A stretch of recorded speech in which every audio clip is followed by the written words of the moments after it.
2, 3, 4, 5. 5 world championships in a row. 3 with Honda, then the move to Yamaha and 2 more. Proving that the rider, not the bike, makes the difference. Proving perhaps that Valentino Rossi is the greatest motorcycle racer of all time. But then, 2006, machine problems, human errors, and injuries. While Nicky Hayden is on a roll, racking up victories, podiums and points, taking the contest all the way to the final race in Valencia.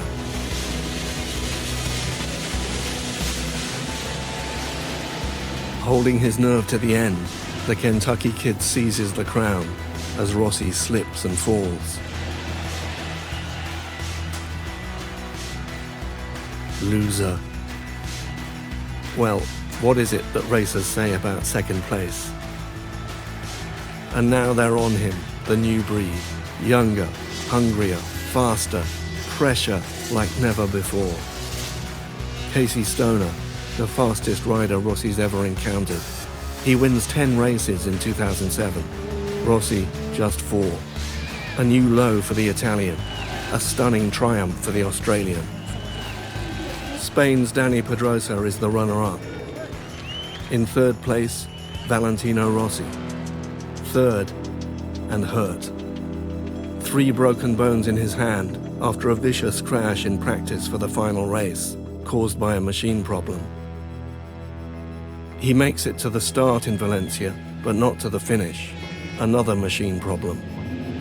Adding insult to injury, Yamaha signs Jorge Lorenzo as their second rider for 2008. For the future, in other words. Now the enemy is in the building. Lorenzo arrives in the Yamaha garage to find that Rossi's had a wall built down the middle of it to shut out his so-called teammate. But he can't build a wall on the track. Lorenzo takes pole at his first MotoGP race in Qatar. Easy. He's on the podium at the second race in Spain and wins the third in Portugal. Easy. And then he crashes. And crashes. And crashes.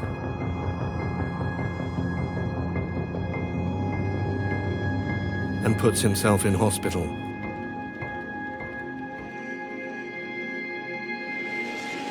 But Casey Stoner is still there. After some teething trouble with the 2008 Ducati, the reigning world champion is going faster than ever. A 3-win blitz in mid-season, blocking Rossi's title charge. Time to fight back. Laguna Seca. A duel in the California sun. As close to a fistfight as you can get on a motorcycle. Some of the passing manoeuvres were maybe a little bit too much and past the point of fair or aggressive. We make a lot of overtaking, quite aggressive, but we never touch each other. My style to race is try to never give up. Anyway, I enjoy the battle. Stoner and his team don't like it, but everybody else does. The Australian falters. 2 crashes at Brno and Misano. And worse, a wrist injury. Rossi is relentless. He wins 6 of the remaining 8 races. Stoner, 2.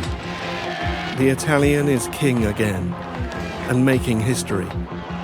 Only one rider, that other Italian god Giacomo Agostini, has ever recaptured the crown after losing it 2 years in a row. Agostini managed it once, in 1975, but he finished 7th the following season and retired the year after that. In 2009, Valentino Rossi sets out to win it again. A new record in his sights, and no thoughts of retirement in his head. There are only 3 problems. Jorge Lorenzo, Casey Stoner, and Danny Pedrosa.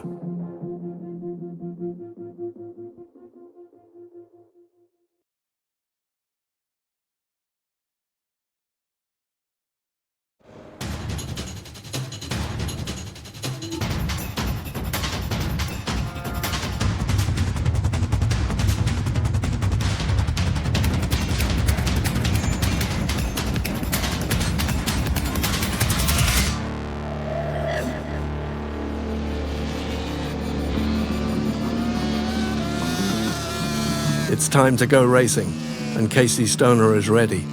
He had an operation to fix his wrist in November. He's on an all-new Ducati. He was fastest at the pre-season test in March. And now he's qualified half a second clear of Rossi. But he does have one worry. This year the fuel allowance for the race has been cut by 1 litre. Ducati are not totally sure that their bike will make the distance. Stoner makes a lightning start, then improvises economy mode. Beginning the race, I was trying to run more corner speed and keep the bike flowing in a higher gear so we didn't use so much fuel.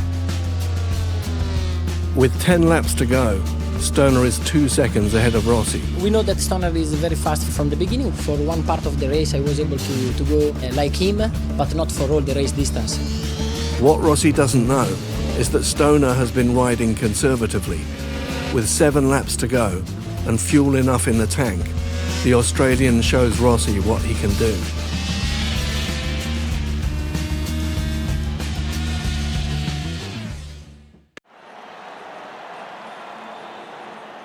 Rossi's still fighting. 7 laps to go.